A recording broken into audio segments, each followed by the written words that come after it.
Hi friends, do you know that mirrors are of different types? Plane mirror and curved or spherical mirrors. Spherical mirrors can be further divided into concave mirror and convex mirror. So there are three types of mirrors: plane, concave and convex. In fact, I have all these three mirrors on this wall here for you. I'm going to go and stand in front of each of these mirrors and let's see what do we observe. If I stand in front of the first mirror, I appear to be the same height. If I stand in front of the second mirror, oops, I appear to be inverted. Now if I move close to the mirror, I appear to be magnified.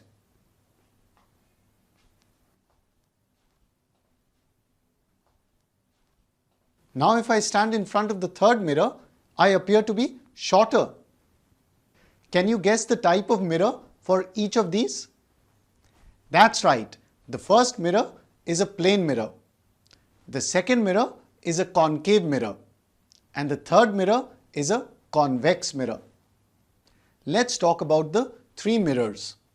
A plane mirror has a plane or flat surface. And I'm sure you must have noticed that when you stand in front of a plane mirror, you appear to be the same height. Now let's look at concave and convex mirrors. These mirrors are curved mirrors. And a very simple way to understand them is using a spoon. So I'd like you to pause the video right here and go and get a spoon. And it'll be great if you can get a large and shiny spoon. So are you ready with your spoon? A concave mirror is curved inwards. So if you look at this side of the spoon, can you see it is curved inwards just like a concave mirror? Now hold the spoon like this and look at yourself in the spoon. What do you observe? You appear to be inverted and smaller in size or diminished. Now if you bring the spoon really close to yourself, you can see that you are looking magnified. But an easier way to do this is to hold an object like a pencil and get it really close to the mirror. Now you can clearly see the magnification. So a concave mirror is the only mirror that can produce an inverted image in this position or a magnified image. A convex mirror is the opposite of a concave mirror. So if we flip the spoon, here we have a convex mirror. Now if you look at yourself on the convex side of the spoon, what do you notice? You appear to be smaller, but your image is now straight or upright. And no matter where you move the spoon, the image in a convex mirror is always diminished and upright.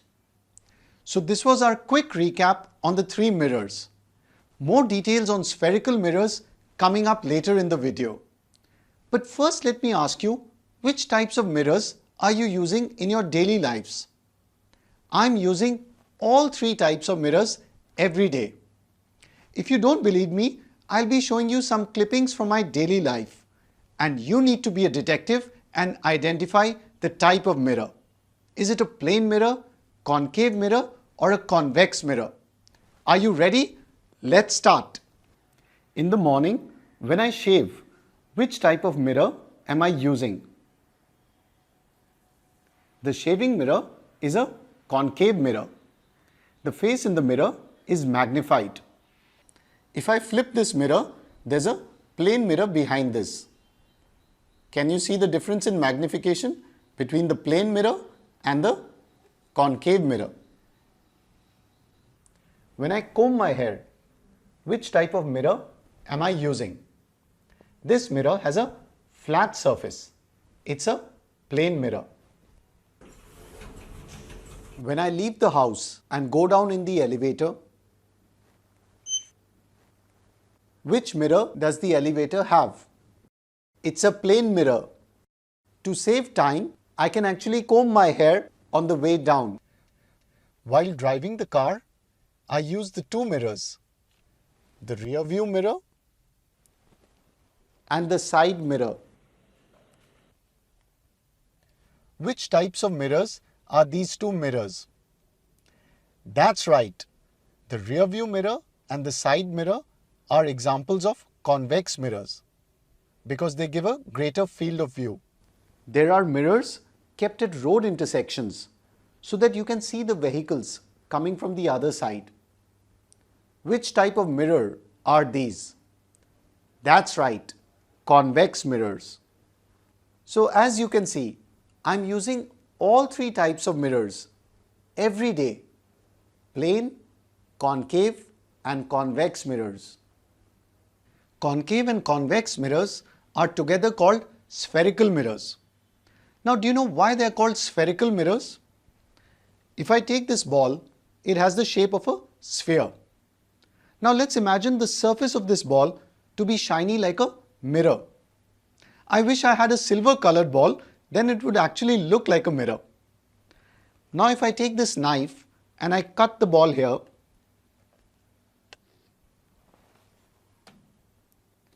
this slice is a curved mirror. It's called a spherical mirror since it's come from a sphere.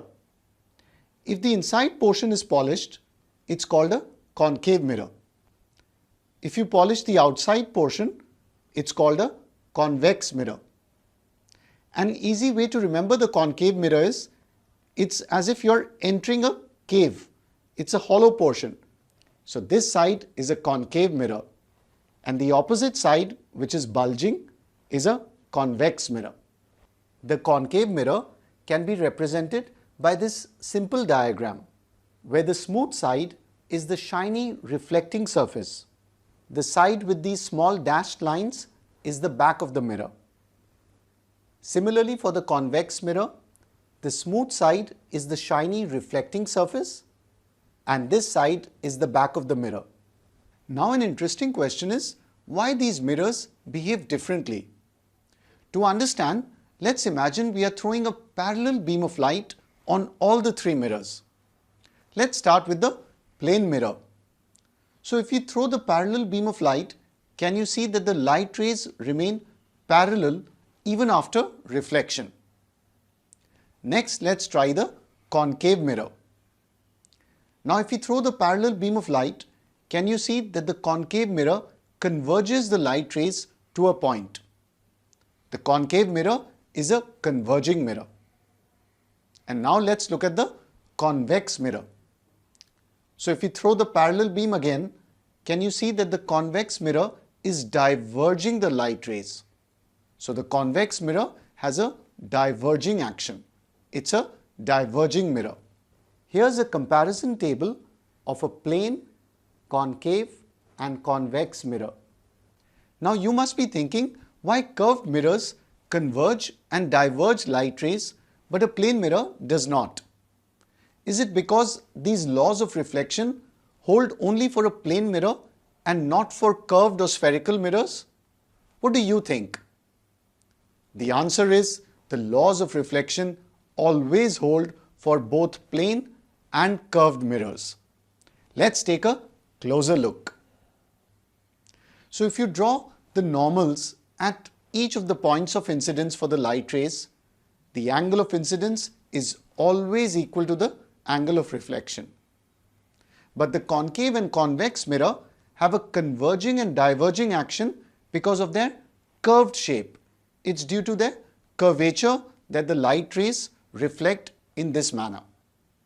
There are some important terms for spherical mirrors. For example, pole, focus, center of curvature, principal axis, and so on. Let's understand these terms with the help of a simple diagram. Let's start with the concave mirror.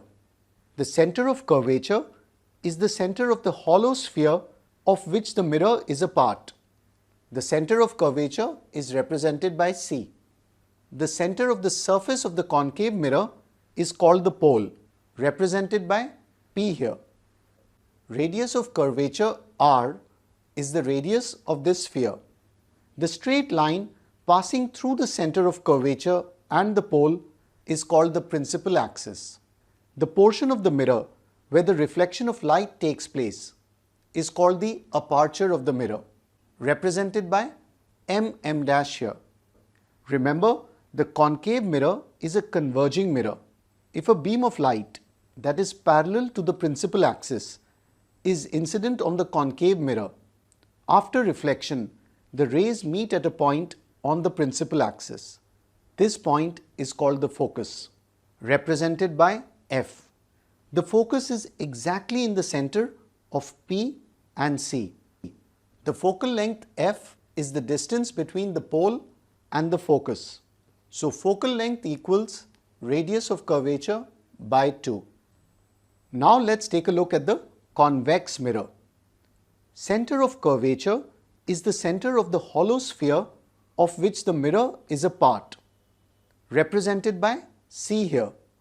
Note that the center of curvature of a convex mirror lies behind the mirror. The center of the surface of a convex mirror is called the pole, represented by P here. Radius of curvature R is the radius of this sphere. The straight line passing through the center of curvature and pole is called the principal axis. The portion of the mirror where the reflection of light takes place is called the aperture, represented by mm dash here. Remember, the convex mirror is a diverging mirror.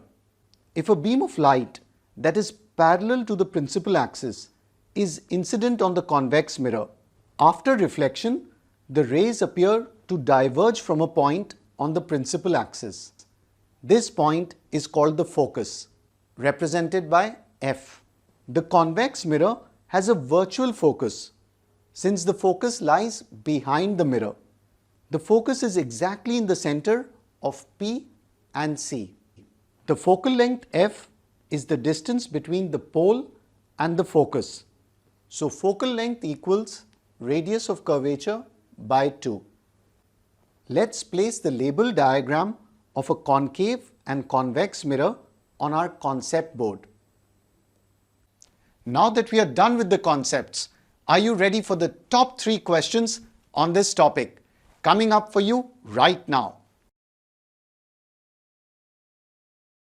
Friends, try solving these questions and let me know your answers and doubts by putting it in the comments below. I make a commitment to reply to all your comments as soon as possible. So I'm going to disappear and you pause the video here and give these questions a shot.